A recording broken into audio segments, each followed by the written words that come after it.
학문론의 계보에서 특히 이 이탈리아와 프랑스를 거쳐서 그래서 이 다니엘 베르누이와 이 오일러가 이제 러시아 아카데미 오브 사이언스 앳 세인트 피터스버그에서 그 기여를 통해서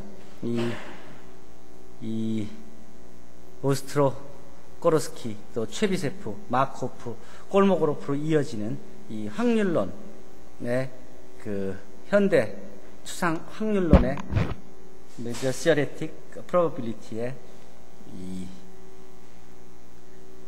커다란 컨트리뷰션이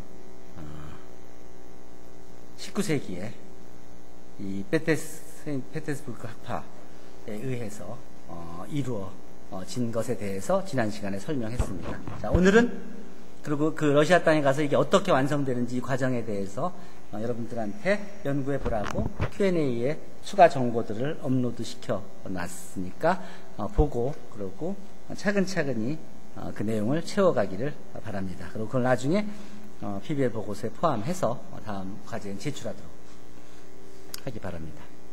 자, 오늘은 초기 확률 문제는 어떤 것이 있었냐? 그러면 이 달랑베르가 어떤 문제에 대해서 생각을 했었고 답을 줬었냐면 두 동전에 어떤 면이 나오는가에 따라 세 가지 경우가 있다. 앞면과 앞면이 나오고 또 앞면과 뒷면이 나오는 경우 또 뒷면과 뒷면이 나오는 경우 이 세 가지 경우밖에 없으니까 각각의 확률은 3분의 1이다 이렇게 얘기를 했었어요. 근데 사실 이게 틀린 거죠. 이게 실제로는 이 앞면과 뒷면은 뒷면이 나오고 앞면이 나올 수도 있고 앞면이 나오고 뒷면이 나올 수 있으니까 다른 경우보다는 2배가 되는 거죠. 그러니까 근데 이게 여기서 얘기하고자 하는 건 뭐냐면 이 프랑스의 인류 수학자였던 이 달랑베르조차도 이런 단순한 문제도 이제 미스컨셉션을 가지고 있었다는 그런 얘기를 하는 거예요. 이 확실한 이 경우의 수를 쉬는 이 확실한 이런 문제들은 위대한 수학자도 이렇게 실수를 하는 경우가 종종 일어나는 문제인데.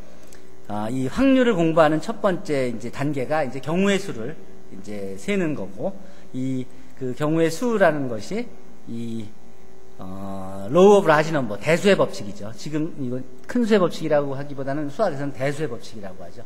대수의 법칙을 이제 이해하는 데서 시작되고, 그러고 그렇게 발전된 확률론이 18세기 이후에 이제 점차 이제 발전하게 되는데, 그 확률론의 이제 확률의 넓은 응용은 사회에서는 뭐 도덕적 기대값의 개념, 또 판결에 적용된 확률론, 뭐 도덕, 또 투표에 의한 결정의 확률, 또 판단의 확률에 따른 연구 등 뭐 베르누이, 뭐 뷰퐁, 또 뿌아송 등 다양한 분야에서 이 확률적 개념들이 응용되었고, 또 문학에서조차도 뭐 푸시킨이나 도스토옙스키가 쓴 그 문학 서적에서 이 확률이 다뤄지고 있는 예를 볼 수 있다고 지적했습니다.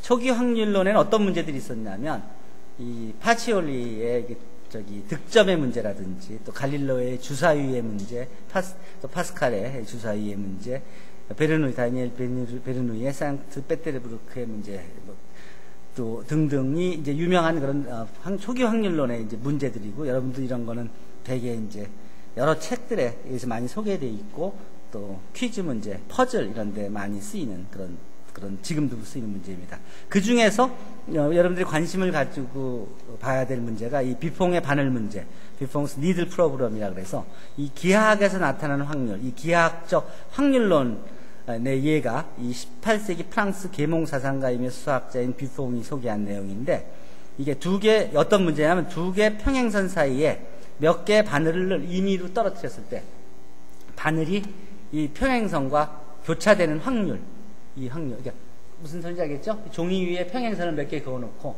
바늘을 떨어뜨렸을 때 바늘이 이렇게 누우면 평행선에 안 닿잖아요? 근데 이렇게 누우면 평행선에 닿게 되지.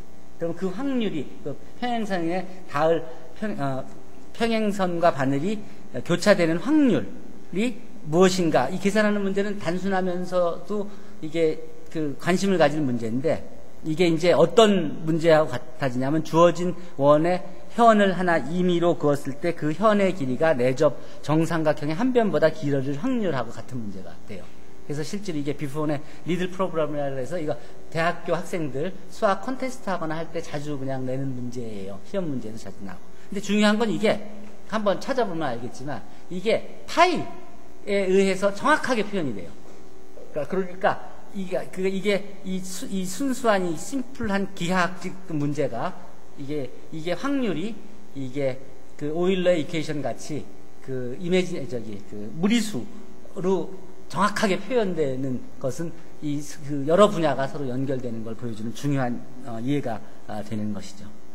어쨌든 비폰의 리들 프로그램을 확인해 보시고 그 다음에 이제 이어지는 게 확률에 대해서 이제 우리가 알고 있는 지식들이 이제 사실은 이제 여러 가지 패러독스를 하고 관계가 되어 있기도 한데 그 여러 학문 중에서 수학이 그 논리적이기 때문에 이렇기 때문에 이렇고 그렇기 때문에 이렇고 그렇기 때문에 이래야 되지 하는데 그러면서 이상한 결론에 도달하는 그런 그 패러독스가 오히려 나오기가 쉬운 그런 주제인데 실제로 뭐 그런 예들을 보면 여기에서 무한보다 유한이 더 크다. 실제로 보면은 여기에 요 구같이 반구같이 짧은 반구잖아요. 반구의 길이는 짧죠, 이게. 근데 이 직선, 이거는 실선, 무수히 긴 실선, 이 두 개의 선을 비교하면서 이 직선에 있는 점보다 이 무한히 긴 직선에 있는 점보다 요 작은 반구 안에 있는 점이 더 많다. 요 유한한 반구 안에 있는 점이 더 많다. 왜냐하면 여기 요 끝에 점에서 이렇게 직선을 그어버리면 이 점은 여기에 없는 점으로 가게 되는데 그 나머지 점들로 여기 있는 어떤 점하고 다 연결되니까 1대1 대응이 되니까 그러니까 여기에 있는 요 반구에 있는 점이 이 무한히 긴 리얼 라인보다도 점이 더 많다. 즉 유한이 무한보다 더 크다 하는 그런 논리가 나오게 성립되게 되죠. 어쨌든 이런 여러 가지 일들, 여러 가지 상황들을 이제 설명하는데 이제 하는데 수학이 이용됐고 확률도 이제 그런데 활용됐다는 그런 얘기입니다. 확률론이 수학의 한 분야가 된 것은 17세기 이후의 일인데, 그러니까 그렇기 때문에 이제 실제로 우리가 그 직감이나 그 상식적으로 이러면 이럴 것이다 하고 하는 것들이 확인해 보면은 그렇지 않은 경우가 상식이 이제 사실이 아닌 경우가 많이 있다는 것인데 이 수학적으로 계산한 확률들하고 또 경험적으로 얻어지는 그런 확률들 그럼 그 두 개가 일치하느냐 또 일치하지 않느냐 이런 것들에 대한 문제들이 당연히 다뤄졌고 이제 그런 연구 분야가 됐겠죠. 그래서 신뢰도 조사를 이제 어느 쪽에다 신뢰도를 둘 수 있어야 되는지 확인할 수 있는지 등등. 그 외 기초 확률의 유명한 문제가 이제 주사위 던져서 생각할 수 있는 다양한 그런 문제들이 있고 이건 뭐 잘 알려져 있는 문제죠. 실제로 이렇게 문제들을 여기다 이렇게 소개해주고 이거는 이 답은 책 뒤에 답안이 있어요. 한번 답하고 비교해 보면서 여러분들이 답이 맞는지 한번 확인해 보세요. 예를 들어서 40명의 학급에 생일이 같은 사람이 적어도 한 쌍이 있다. 자, 그렇다면 이 내기에 그런 한 쌍이 있다는 쪽에 거는 것이 유리한가 아니면 그것이 불리한가? 이것은 그 확률이 이제 어느 쪽이 더 큰가 하는 그런 문제이겠죠. 뭐 어쨌든 이건 다양한 문제들을 생각할 수 있다는 거고 그 답을 한번 찾아보라고 한 겁니다. 룰렛. 그러니까 확률하면은 이제 도박을 얘기 안 할 수가 없는데 그 카지노에 가면 가장 눈에 띄는 것 중에 하나가 이 룰렛인데 이 룰렛이 이제 자기가 이 어느 위치에다가 이제 코인을 놓고 거기가 나오면 이제 그 적절한 비율의 확률에 해당하는 그런 비율을 비례하는 그런 비율만큼의 배당금을 이제 받는 그런 것이죠. 이제 이런 것들을 배치하거나 이런 그 프로그램을 짤 때 당연히 확률이 활용됐다는 것입니다. 아시아니까 이제 마작에 대한 그런 확률도 생각을 했었고,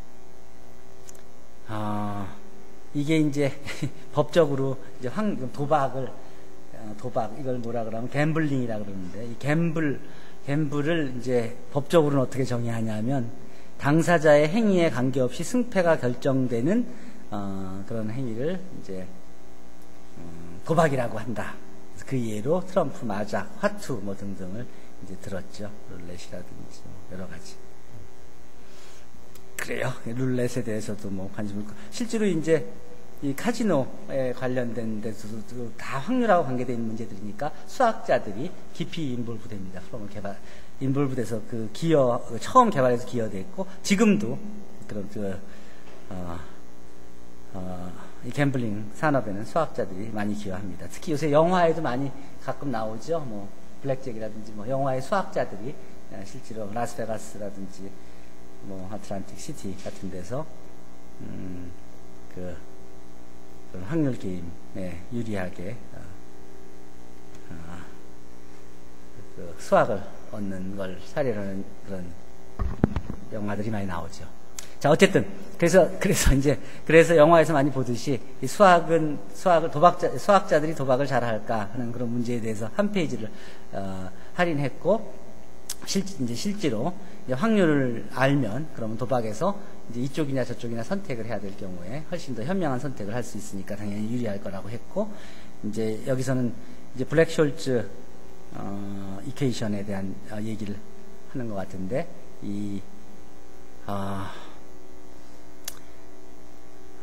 에드워드 숄츠가 60년에 이제 행운의 공식 블랙잭의 필승 전략을 AMS 정기총회에서 발표했는데, 실제로 일반 달러를 이제 투자 기금을 받아가지고 30시간 만에 그걸 2만 달러로 이제 실제로 불려서 자기의 이론이 맞다는 것을 확인해 주었다는 얘기가 있고요. 그리고 또 폰 노이만과 페르미는 확률과 통계 이론에 쓰이는 이 반복 실험 시뮬레이션을 통해서 이 원자폭탄의 중성자 충돌 확률을 계산해 냈고, 이를 통해서 실제 원자폭탄 개발이 이루어졌고, 그리고 이 시뮬레이션 이름이 이제 몬테카를로 방법인데, 그 이름을 딴 이유가, 그 몬테카를로 방법이라는 이름을 딴 게 이 도박 도시의 이름, 몬테카를로라는 도박 도시의 이름을 따서 몬테칼로 메소드라고 이름을 명명했다고 하는 얘기를 적어 두었습니다. 자, 이상 그 기초 확률론에 대한 얘기와 이제 확률론이 사회 문제들과 관계된 그런 예들을 몇 가지 들어주고 2절을 마무리하고, 그 다음 4장에서는 통계학에 대해서 얘기하도록 하겠습니다. 자, 질문 있으면 질문하세요.